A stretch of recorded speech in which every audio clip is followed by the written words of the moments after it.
So, dito na nga tayo sa seaside. Sa wakas, nasa bahay na rin tayo. Hagardo ang bakla. Hi, kakatapos pa lang kumain and satisfied. Busog na busog ako sa dalawang chicken, pinasal.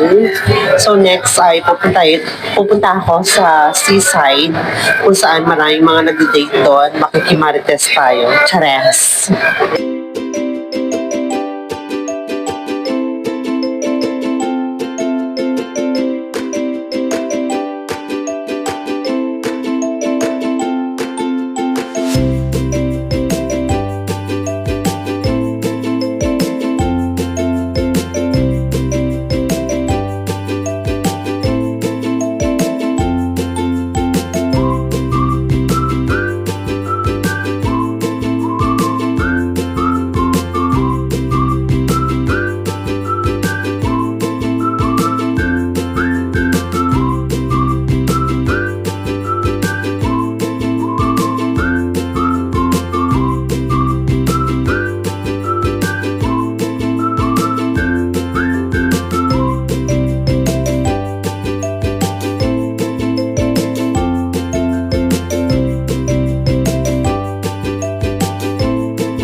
So, dito na nga tayo sa seaside ng Mall of Asia, kung saan maraming mga nagde-date.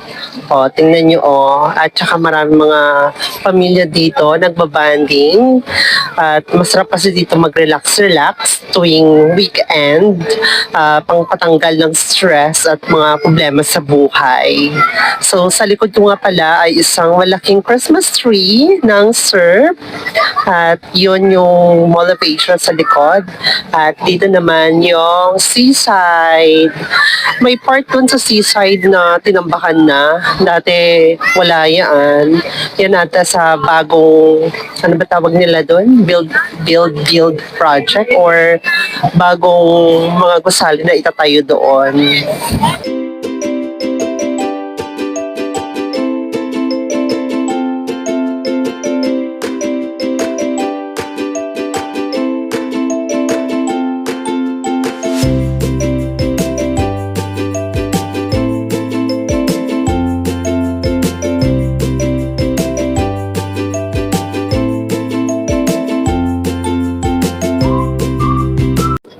Ito nga yung sinasabi kong tinambakan nila. So, tatayo sila ng mga maraming building daw dyan. Dati hanggang walang space dito yung sa harapan. Pero ngayon ay tinanggal nila kaya nagkaroon ulit ng dagat dyan. Sana nga maganda yung project na ito. So tayo ay naglalakad-lakad lamang, nagpapabawas ng ating kinain kasi busog na busog kanina. And then after nito ay magpapahinga lang ako ng konti at uuwi na ako. Baka inaantay na ako ng bonggang ni Bran, kawawa naman. So baka next time ay sasama ko na si Bran. Hirap kasi magbiyahe kapag may kasamang fur baby at ang mahal ng in-drive or grab papunta dito galing Taguig. So hopes someday na madadala ko para mag-enjoy naman kami dalawa ni Bran dito. Isa lang sa ayaw ko dito is yung amoy ng dagat, ang baho, ang lansa. Ang daming mga, parang mga lumot na natuyo, ganun yung amoy niya. So, expectation naman, di ba, tabing dagat to. Inuhaw nga ako, so ako'y maghahanap ng maiinom. Parang gusto ko yung shake or halo-halo.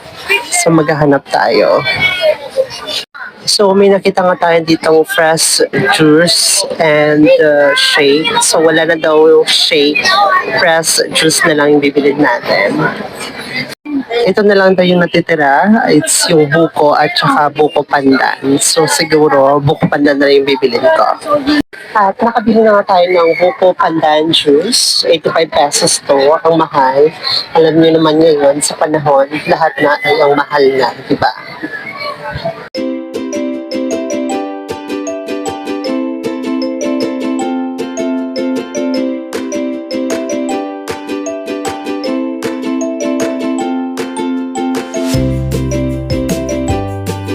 Sa likod ko pala ay yung water fountain. So, tatambay lang ako dito ng saglit, magpapahinga habang iniinom ko tong Buko Pandan juice.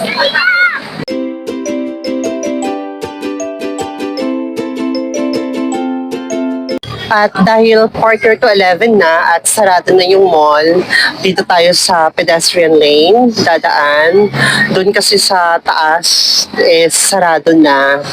So ngayon, uwi na tayo. Baka mag-carousel na ako or mag-book na lang ng angkas para makauwi agad.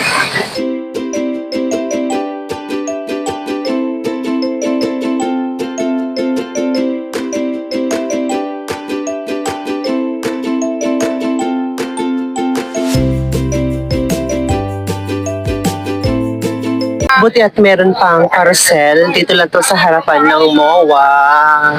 So, from dito sa MOA going to Guadalupe.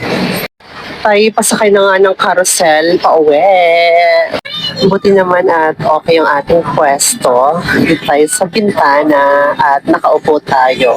Usually kasi kapag mga ganitong maraming sumasakay is tayuan talaga. At buti at nakaupo tayo.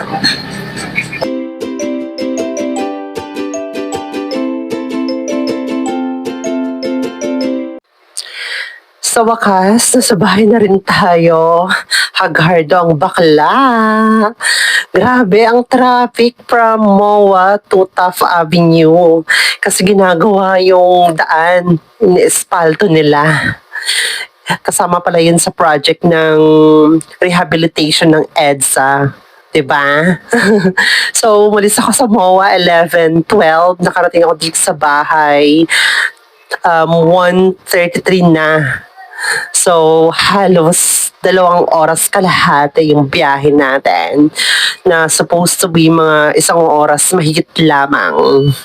Ay nako, tayo gagayak na at antok at pagoda na yung bakla. At thank you sa panonood. Bye!